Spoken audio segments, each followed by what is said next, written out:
ನಮಸ್ಕಾರ. ಇದು ಯಾವತ್ತೂ ಆಗಬೇಕಿತ್ತು, ಇವತ್ತಾಗಿದೆ ಅಂತ ಹೇಳಬಹುದಾ? ಇದು ಮನೆಯಲ್ಲಿ ರಿವಾಲ್ವರ್ ಲಾಂಗು ಇಟ್ಕೊಂಡು ಜೀವಪರ ವಾದ ಹೋರಾಟ ನಡೆಸ್ತಾ ಇದ್ದ ಮಾಜಿ ಡಾನ್ ಸ್ಟೋರಿ. ಈತನ ಪಿಟೀಲು ಕೇಳಿ ಚಪ್ಪಾಳೆ ತಟ್ಟಿದ್ದವರಿಗೆ, ಈತನನ್ನ ಹೊಗಳಿ ಹೊಗಳಿ ಖುಷಿ ಪಟ್ಟಿದ್ದ ಚಿಂತಕರಿಗೆ, ಬುದ್ಧಿಜೀವಿಗಳಿಗೆ ಇವತ್ತು ಶಾಕ್ ಆಗಿರೋದಂತೂ ನಿಜ. ಈತನೇ ಇವತ್ತಿನ ಸುವರ್ಣ ಫೋಕಸ್, ಒಳಗೊಂದು ಹೊರಗೊಂದು ಅವತಾರ ಎತ್ತುವ ಅಗ್ನಿ.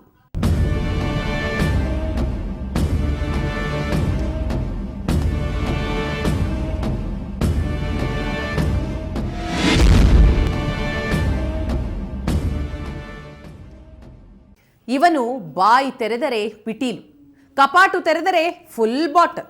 ಈತ ಪ್ರಗತಿಪರನ ವೇಷ ಹಾಕೊಂಡಿದ್ದ, ಪತ್ರಕರ್ತ ಎಂಬ ಮುಖವಾಡ ತೊಟ್ಟುಕೊಂಡಿದ್ದ. ನಾನು ಮಾಜಿ ಡಾನ್, ಆದರೆ ನಾನೀಗ ರೌಡಿಸಂ ಬಿಟ್ಟಿದ್ದೇನೆ, ಎಲ್ಲರೂ ನನ್ನಂತೆ ಒಳ್ಳೆಯವರಾಗಿ ಅಂತ ಸಂದೇಶ ಕೊಡ್ತಾ ಇದ್ದ. ಅಂಥ ಮಾಜಿ ಡಾನ್ ಮನೆ ತುಂಬ ಹಾಲಿ ರೌಡಿಗಳೇ ತುಂಬಿಕೊಂಡಿದ್ರು.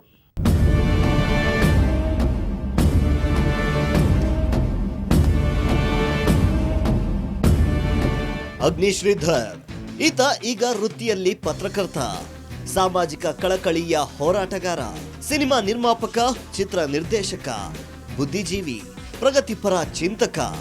ಜೀವಪರ ಜನಪರ ಚಿಂತನೆಗಳು ಈತನ ಅಕ್ಷರಗಳಲ್ಲಿ ನಲಿದಾಡುತ್ತವೆ. ಈತನ ಪತ್ರಿಕೆಯ ಹೆಸರಾದ್ರೂ ಏನ್ ಗೊತ್ತಾ? ಅಗ್ನಿ. ಆ ಪತ್ರಿಕೆಯ ಅಡಿ ಬರಹವೇ ಇದು ಪತ್ರಿಕೆ ಅಲ್ಲ, ಪ್ರತಿಭಟನೆಯ ಅಸ್ತ್ರ ಅನ್ನೋದು. ಒಂದ್ಸಲ ಈ ಪತ್ರಿಕೆಯ ಸಂಚಿಕೆಗಳನ್ನ ನೋಡಿದ್ರೆ ಹಬ್ಬ ಎನಿಸಿಬಿಡುತ್ತೆ. ಈತನ ಪತ್ರಿಕೆಯಲ್ಲಿ ರಾಜ್ಯದ ಪ್ರಗತಿಪರ ಚಿಂತಕರೆಲ್ಲ ಈತನ ಜೊತೆ ವೇದಿಕೆಯನ್ನ ಹಂಚಿಕೊಳ್ತಾರೆ. ಇಷ್ಟನ್ನ ಕೇಳಿ ಇವರನ್ನ ಹೀರೋ ಅನ್ಕೋಬೇಡಿ, ಒಂದ್ಸಲ ಈ ಫೋಟೋಗಳನ್ನ ನೋಡಿ.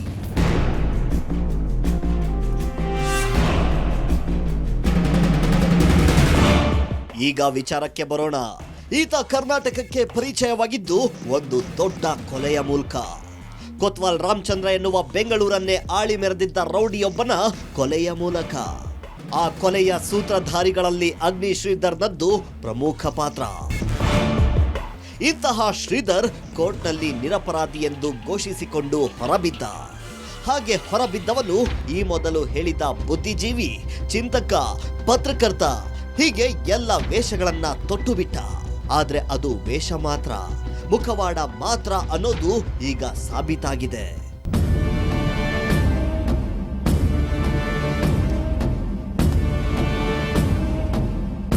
ಇದು ಈತನ ನಿಜವಾದ ಮುಖ. ಈತ ಬಾಯಿ ತೆರೆದ್ರೆ ಪಿಟೀಲು, ಕಪಾಟು ತೆರೆದ್ರೆ ಬಾಟಲು. ಪ್ರಗತಿಪರನ ನೆರಳಿನಲ್ಲಿ ಕಡಬಗೆರೆ ಸೀನನಿಗೆ ಸ್ಕೆಚ್ ಹಾಕಿದ್ದ ಅನ್ನೋದಕ್ಕೆ ಆತನ ಮನೆಯಲ್ಲಿ ಟೆಂಟು ಹಾಕಿಕೊಂಡಿದ್ದ ರೌಡಿಗಳ ಪಡೆಯೇ ಸಾಕ್ಷಿ.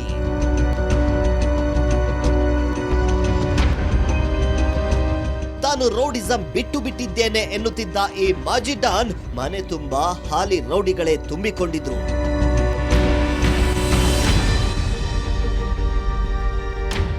ಈಗ ಪತ್ರಕರ್ತನ ವೇಷದಲ್ಲಿರುವ ಈತನ ಮನೆಯಲ್ಲಿ ಸಿಕ್ಕಿದ್ದಾದ್ರೂ ಏನ್ ಗೊತ್ತಾ? ಪೆನ್ನುಗಳಲ್ಲ, ಪೇಪರು ಅಲ್ಲ, ಅಲ್ಲಿ ಒಂದಲ್ಲ ಎರಡಲ್ಲ 4 ರಿವಾಲ್ವರ್ಗಳಿದ್ವು. ಎಲ್ಲವೂ ಕಂಪನಿ ಮೇಡ್, ಪಡಶೋಷಿ ನಾಡ ಪಿಸ್ತೂಲುಗಳಲ್ಲ, ತಲ್ವಾರುಗಳು, ಲಾಂಗುಗಳು, ಬುಲೆಟ್ಗಳು, ಗಾಂಜಾ, ವಿದೇಶಿ ಮದ್ಯದ ಸ್ಟಾಕು. ಅಬ್ಬಾ, ಒಂದ ಎರಡ? ಇವುಗಳನ್ನೆಲ್ಲ ಇಟ್ಕೊಂಡು ಈತ ಅದ್ಯಾವ ಪತ್ರಿಕೆಗೆ ಸುದ್ದಿ ಬರೆಯಲು ಸಾಧ್ಯ ಹೇಳಿ?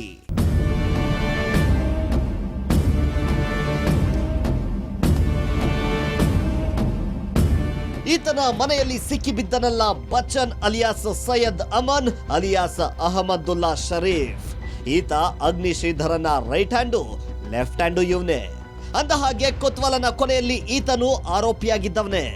ಕೋರ್ಟ್ನಲ್ಲಿ ಮಾತ್ರ ಖುಲಾಸೆಯಾಗಿದ್ದ. ಕೋರ್ಟು ಸಾಕ್ಷಿ ಕೇಳುತ್ತೆ, ಆ ಸಾಕ್ಷಿಗಳಷ್ಟೇ ಸಿಕ್ಕಿರ್ಲಿಲ್ಲ.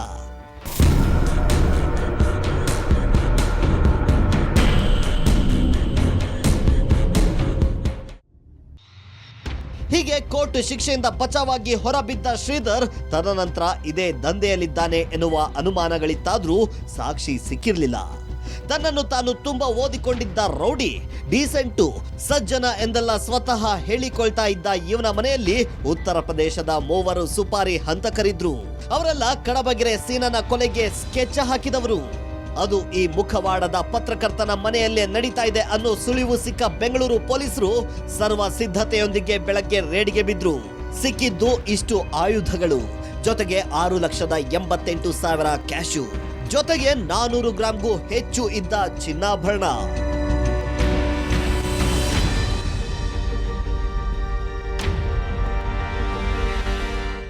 ಪೊಲೀಸರು ರೇಡ್ಗೆ ಬಿದ್ದಾಗ ಗಳಗಳನ್ನೇ ಕಣ್ಣೀರಿಡುತ್ತಿದ್ದ ಅಗ್ನಿ ಶ್ರೀಧರ್ಗೆ ಇದ್ದಕ್ಕಿದ್ದಂತೆ ಹೃದಯಾಘಾತವೂ ಆಗಿಬಿಟ್ಟಿದೆ. ಆಂಬ್ಯುಲೆನ್ಸ್ನಲ್ಲಿ ಮಲಗಿಕೊಂಡು ಆಸ್ಪತ್ರೆ ಸೇರಿಬಿಟ್ಟಿದ್ದಾನೆ ಅಗ್ನಿ ಶ್ರೀಧರ್.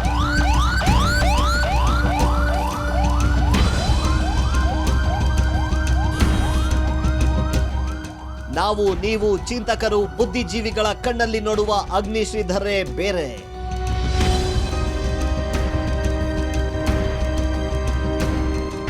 ನಿಜವಾದ ಅಗ್ನಿ ಶ್ರೀಧರೇ ಬೇರೆ ಅನ್ನೋದಂತೂ ಸತ್ಯವಾಗಿದೆ. ಇಷ್ಟಕ್ಕೂ ಅಗ್ನಿ ಶ್ರೀಧರ್ ಇಂತಹ ಅಸಹ್ಯಗಳಲ್ಲಿ ಈಗಲೂ ಕಾಲಿಟ್ಟುಕೊಂಡು ಕುಣಿಯುತ್ತಿದ್ದಾನೆ ಅನ್ನೋದು ರಹಸ್ಯವಾಗೇನೂ ಆಗಿರ್ಲಿಲ್ಲ. ಆತ ಕಣ್ಣು ಮುಚ್ಚಿ ತೆರೆಯೋಷ್ಟರಲ್ಲೇ ವರಸೆಯನ್ನೇ ಬದಲಾಯಿಸುವುದರಲ್ಲಿ ಕುಖ್ಯಾತನಾಗಿದ್ದ. ಈ ರೀತಿಯಲ್ಲೂ ವಾದ ಮಾಡಬಹುದಾ ಅಂತ ಜನ ಅಚ್ಚರಿ ಬೀಳುವಷ್ಟರ ಮಟ್ಟಿಗೆ ವಾದ ಮಂಡಿಸುತ್ತಿದ್ದ.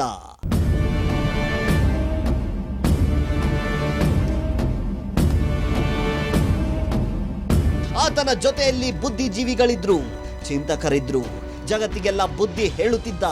ತನ್ನ ಪತ್ರಿಕೆಯನ್ನ ಪ್ರತಿಭಟನೆಯ ಅಸ್ತ್ರ ಎನ್ನುತ್ತಿದ್ದ ಅಗ್ನಿ ಶ್ರೀಧರ್ ಈಗ ಶಸ್ತ್ರಾಸ್ತ್ರಗಳನ್ನೆಲ್ಲ ಮನೆಯಲ್ಲಿ ಇಟ್ಟುಕೊಂಡು ಸಿಕ್ಕಿಬಿದ್ದಿದ್ದಾನೆ.